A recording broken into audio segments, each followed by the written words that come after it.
Hey, what's up guys, this is Nine, and in case you were not aware, this past weekend the first Major League Gaming event for Call of Duty Ghosts took place in Columbus, Ohio. Now, I know these kinds of events are not for everybody. Personally, I find them to be pretty cool, but some of you may think, video games shouldn't be played competitively, they should just be for fun. But regardless of how you feel about competitive Call of Duty or competitive video games in general, I think anybody who plays Call of Duty at all would appreciate knowing what weapons the best Call of Duty players in the world choose to use at these types of competitive events. So I've spent quite a while compiling, the information for this video. I hope you guys will appreciate it. I think, this should appeal to a broad audience rather than just people who are infatuated with competitive Call of Duty. Like, even if you don't care about it, is what I'm trying to say. Hopefully this will be still interesting to you. So if you're unfamiliar with this kind of event, it's basically dedicated professional Call of Duty players who fly out and go head to head to compete for, in this case, $20,000 and for the MLG Pro Circuit trophy. You can either attend this event live as a spectator, or you can watch from home on the MLG live stream from their website. And the live stream's done very professionally. It's always really nice. They have really great commentators or shoutcasters, and it's comparable to a pro sporting event. It's very similar. They really do everything very professionally. So I would identify myself as a sniper, and I know a lot of my viewers would too, since I primarily post sniper content, so I assume a lot of you guys watching this also are snipers. So naturally, at these kinds of events, I'm hopeful for a team that's known for their sniping to do well, like Optic or FaZe. But this time, the team that took the top place was Complexity, so they won the $20,000 and the trophy, and Complexity was followed by a team called Team Caliber, who came in second place. And I actually met the owner of this team, Chaos Silencer, this past summer, and he gave me like a I support Team Caliber little bracelet thing. He was handing them out, so that's pretty cool. And that was in Black Ops 2, by the way. And a team called Unite Gaming placed third, and they actually won at the event that I just mentioned I went to, and I met the owner of Team Caliber. But anyways, so now I'm going to get into talking about the most popular weapons at this event, which is the purpose of this video. But before I do that, can I just ask you to consider leaving a like on this video? It only takes 2 seconds, it helps me out tremendously, and I really appreciate it. I really spent quite a while compiling all the information for this video, trying to make everything as informative as possible, and I think hopefully you'll appreciate how in-depth I go to some of these things. I'm really going to try to explain why some weapons are used over others, so you guys can really understand, why the pros choose to use what weapons. So one thing to consider when you're listening to me talk about the most popular guns at MLG Columbus is that the MSBS assault rifle, as well as all marksman rifles, are restricted according to the MLG rule set. So if you're looking for the most overpowered weapon in Call of Duty Ghosts, the MSBS would probably be the gun for you. But this video is about the most popular weapons in MLG Columbus, so based on the MLG rule set. So this is just a heads up. I'm going to be ignoring the existence of the MSBS pretty much, and going from there. And of course, the marksman rifles are banned as well. I'm not too sure where that decision came from, because every time I try a marksman rifle, I don't do very well with it. But I don't know the full story about that. But anyways, so let's just answer the question. What were the most popular guns this past weekend at MLG Columbus? Let's get right into it right now. So I'm going to quickly list off what I observed to be the most popular weapons at MLG Columbus, and then I'm going to go more in detail as to why those were actually so popular and why the pros tend to favor certain weapons over other weapons that you might have thought they would have liked, but actually it turns out they're not so great for competitive play. So the most popular weapon by far was the MTAR. It's the weapon you're seeing me using right here. I just got this gameplay to demonstrate how good it is. Basically, it's an SMG that has a lot of properties similar to an assault rifle, and it can actually compete really well with assault rifles at longer ranges. As you can see, that guy just got destroyed at quite a decent range there, and this is an SMG, so it outperforms all the SMGs by far at doing longer ranges. So coming up next after the MTAR, it was the Remington, the R5 Remington, which is an assault rifle, and that might come as a little bit of a surprise to you, because in public matches, the Remington isn't that popular, but I'll go more in detail into that in a minute. So the number 3 most popular weapon that I observed was the SC-2010, which again is an assault rifle.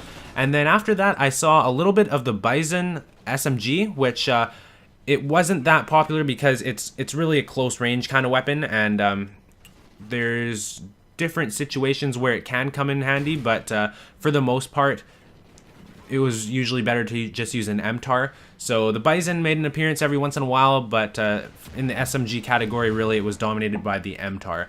And after that, I saw an LSAT just once or twice. Basically, the reason the LSAT was used was for those extreme long-range shots as an alternative to like a sniper rifle. So playing a very supportive role, staying back quite a bit, and you know, picking people off at a long distance. And I noticed when people did use an LSAT or any kind of gun like that, playing a long distance, kind of trying to get into long distance engagements, they were always using a thermal sight. So if a sniper ever got pulled out, that's the next thing I wanted to mention. Actually, the most popular sniper was the L11 because it has the highest damage. Anytime an L11 was pulled out, it always had a thermal scope on it, and it was always hard scoping, obviously, because quick scoping is a bit inconsistent when you're playing with like $20,000 on the line.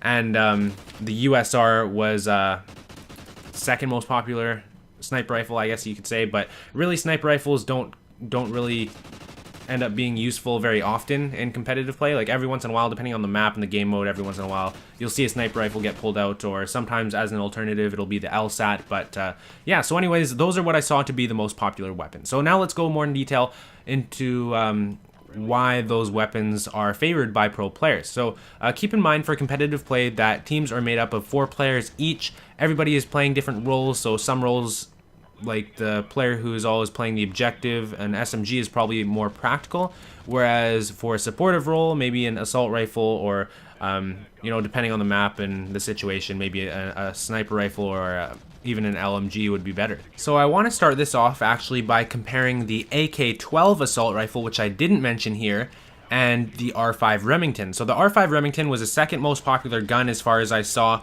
second to the MTAR, which is an SMG. So the Remington's an assault rifle. It was the most popular assault rifle, but in public matches, the most popular assault rifle seems to be the AK-12. A lot of people like it.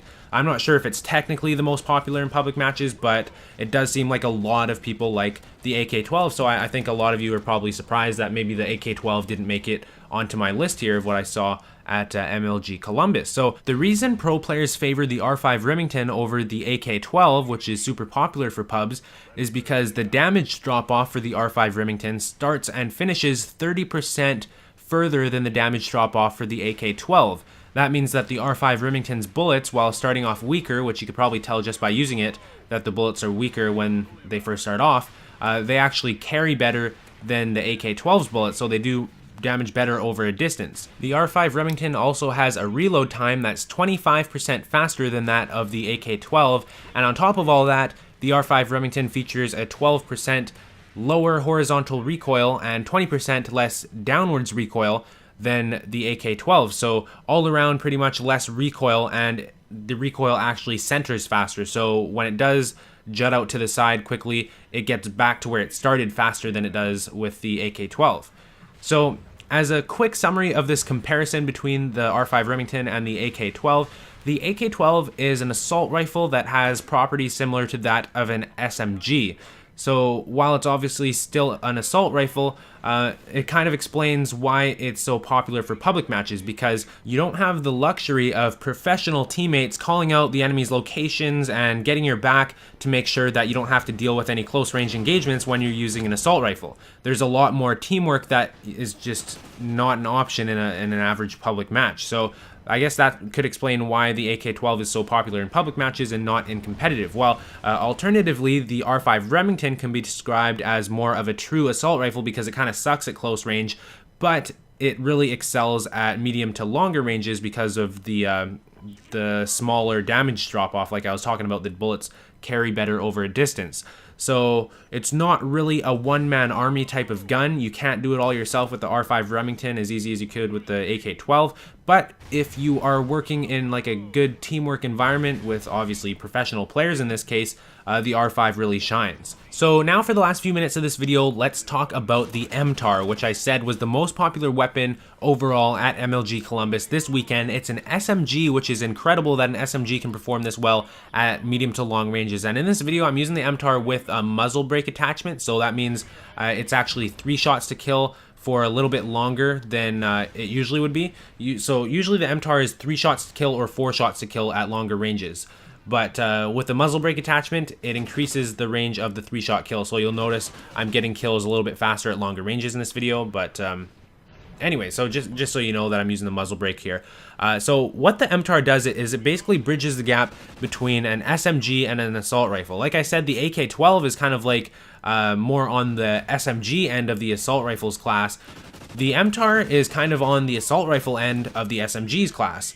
So it does really well in Call of Duty Ghosts because I'm sure you guys know a lot of the maps are kind of big, and you do get into a lot of situations where somebody is a little bit out of range for the average SMG, and this really bridges that gap. It does a really good job of that, and it actually outperforms a lot of assault rifles at medium ranges and even sometimes long ranges because it's the 4-shot kill, whereas some assault rifles are more shots to kill than that.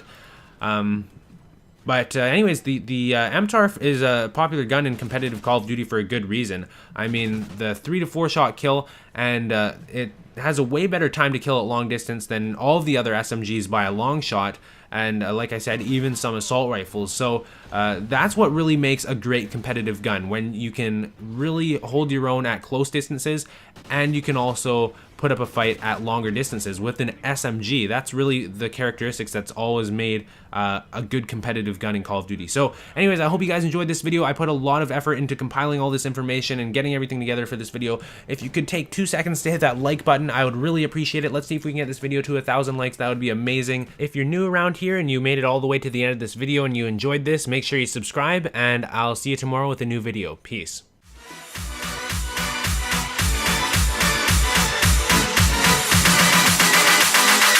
I ain't afraid of no ghosts.